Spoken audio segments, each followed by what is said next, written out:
আসসালামু আলাইকুম। এই মুহূর্তে আমার হাতে একটি ফোন আছে। এটিতে প্রবলেম কী সেটা ফাইন্ড আউট করে আমি রিপেয়ার করার চেষ্টা করব ইনশাআল্লাহ। আমি প্রথমে এটাকে চার্জার কেবল ইন করে দেখব।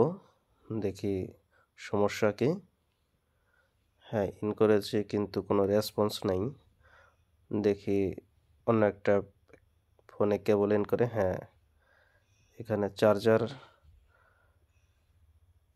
চার্জ হচ্ছে, তার মানে হলো যে কেবলটা ঠিক আছে। এটাতে ঢোকালাম, না একই। স্মার্ট চার্জারে যা এম্পার দেখতে পাচ্ছি ওখানে তার মানে অন্য একটি মোবাইল অলরেডি লাগানো আছে। আমি সিম সকেটটা খুলে নিলাম। এটা হলো উইক পয়েন্ট, এখান থেকে শুরু করতে হয়। আমি এটা একটু ফাস্ট ফরওয়ার্ড করব দ্রুত কাজ করার জন্য। আমি খুব দ্রুত স্ক্রুগুলো খুলে নিচ্ছি।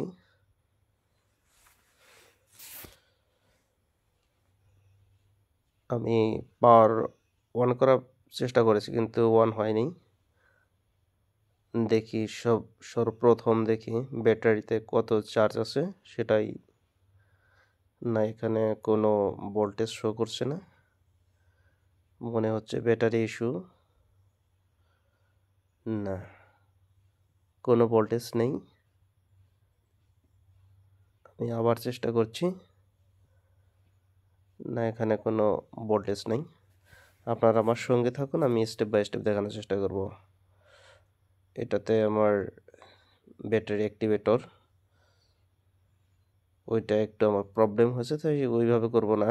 আমি একটি মেথড দেখাই। যদি ব্যাটারি অ্যাক্টিভেটর না থাকে তাহলে আমরা ব্যাটারিগুলো কিভাবে চার্জ করব তার একটা ইজি মেথড আমি আপনাদের সাথে শেয়ার করি।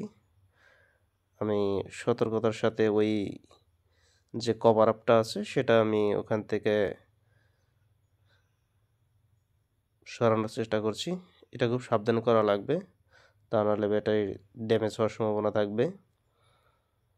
এটা খুব হালকা হাতে করা লাগবে, তাড়াহুড়া করা যাবে না, ক্ষতি হবে।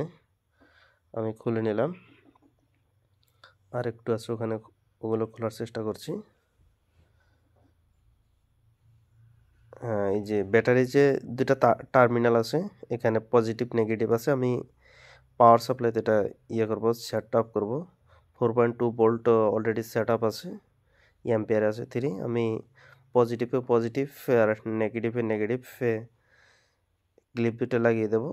হ্যাঁ, আমি তাই করলাম। এটা সর্বোচ্চ 10 মিনিট, 10 মিনিটের মধ্যে কুইক চার্জ হবে, এটা প্রপার চার্জ হবে। হ্যাঁ, আফটার 10 মিনিটস আমি করে নিলাম। এখন খুলে নিলাম। এবার আমি মাল্টিমিটার দিয়ে চেক করব, দেখি ব্যাটারিতে চার্জ কি পরিমাণ হয়েছে।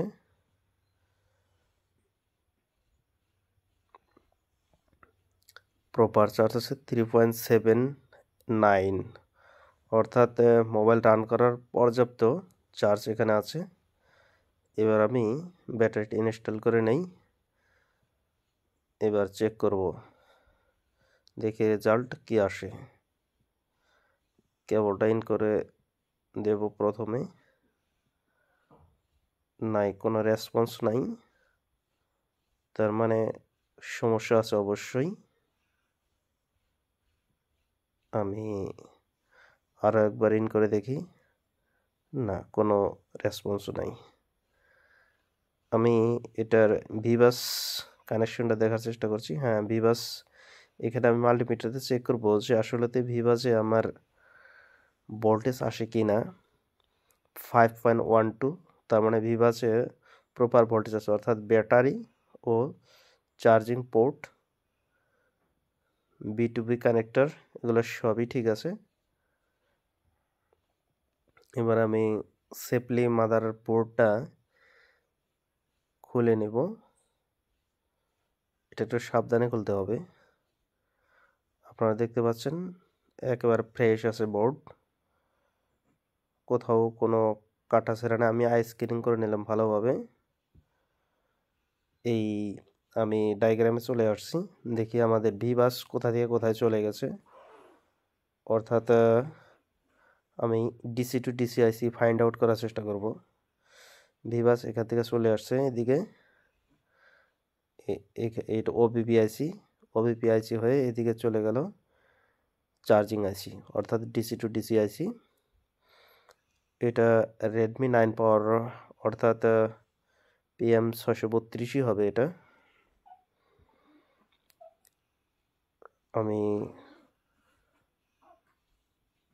এখানে চার্জার PMI 632, এটা হলো ভিভাস ইন।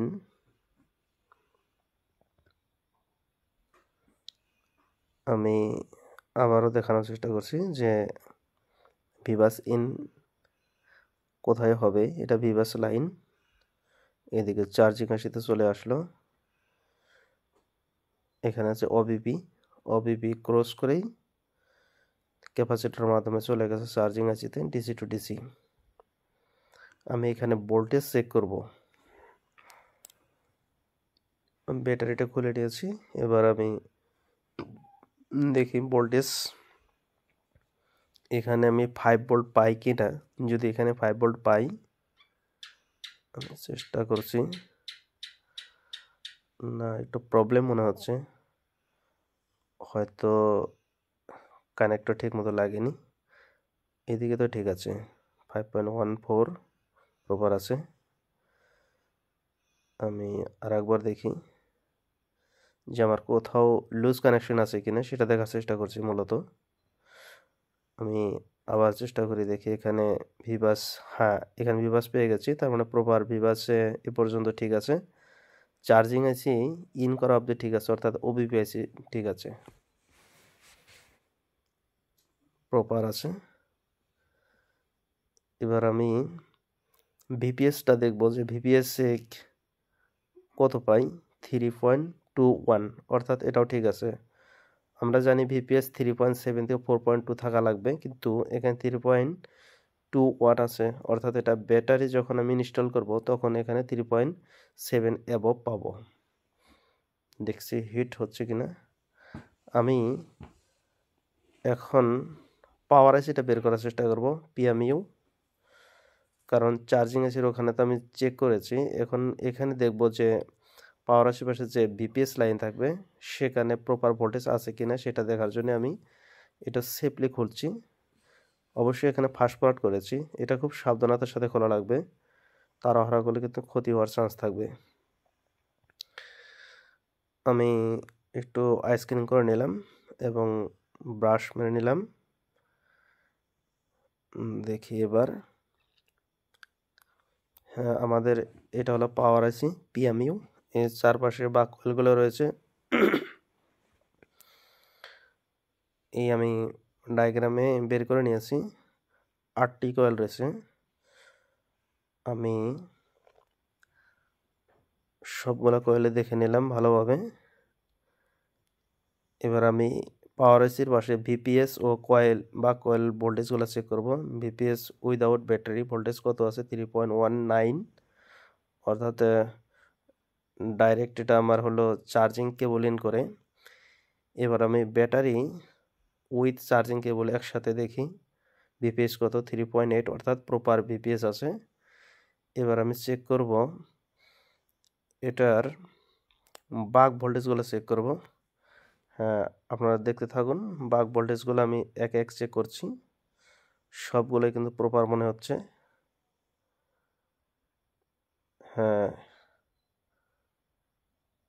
সবগুলো প্রপার মনে হচ্ছে।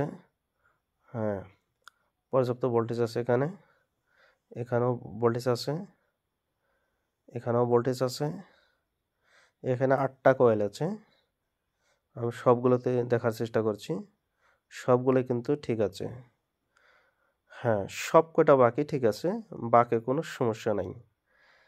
বাকে যেহেতু সমস্যা নাই, এই সমস্যাটা রেডমি 9 পরে কোথা থেকে আসে এটা ধারণা আছে, আমি তাই স্টেপটা ফলো করেছি। এবার আমি সরাসরি ডায়াগ্রামে কম্পোনেন্ট নেমে চলে যাব, যেটা আমরা এপিটিআইসি যেটা, এটা বের করে নিলাম, কারণ এখান থেকে প্রবলেম আসাটার অনেক বেশি সম্ভাবনা, কারণ অভিজ্ঞতার ভিত্তিতে বলছি।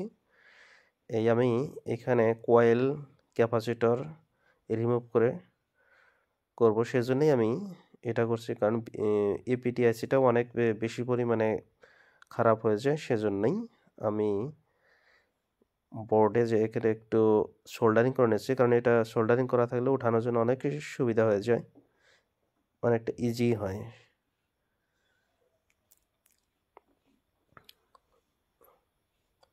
আমি হালকা হিট ইউজ করেছি, আপনার হ্যান্ড স্কেল অনুযায়ী হিটটা ইউজ হবে, এটার কোনো নির্দিষ্ট হিট বলতে পারবো না। আমি ক্যাপাসিটর যেটা আছে দুই পাশে দুইটা ভিপিএসের, এটা আমি খুলে নিই সেফলি, কারণ এগুলো রিসোল্ড করা লাগবে এবং এপিটিআইসিটা রিহট করা লাগবে, রিভলভার রিহট যেটাই করা লাগবে। আমি প্রথমে রিসোল্ড করবো বোধহয়, ক্যাপাসিটর এটা খুলে নিলাম, এবার ইন ক্যাপাসিটর খুলে নেব, এবার আউট ক্যাপাসিটর খুলে নেব। ওই পাশে আরও একটা ক্যাপাসিটর আছে, আমি সেফলি খোলার চেষ্টা করছি, এখানে তাড়াহুড়া করা যাবে না। আমি এগুলোকে একটু রিসোল্ভ করে তারপরে কয়েলটা খুলে নেব, কয়েলটা খুলে পরিষ্কার করে তারপরে এপিটি আইসিটাকে একটু রিহট করব, একটু এখানে ক্লিনও করা লাগবে। আমি এবার কয়েলটা খুলে নেই,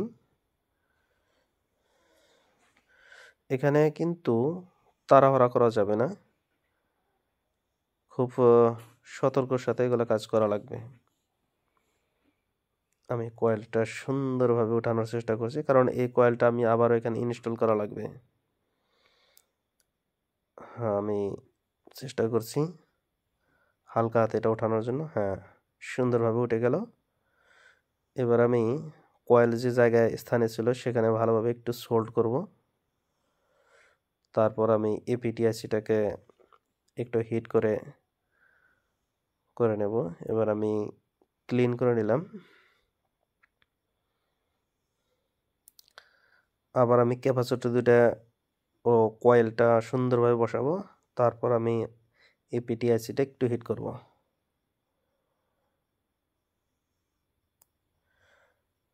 হ্যাঁ, এখানে আমি একটু ফাস্ট ফরওয়ার্ড করে দিয়েছি, কারণ তা নাহলে অনেক সময় চলে যায়, ভিডিওটা যাতে লেন্থ বেশি না হয় সেটাই আমি চিন্তা করেছি।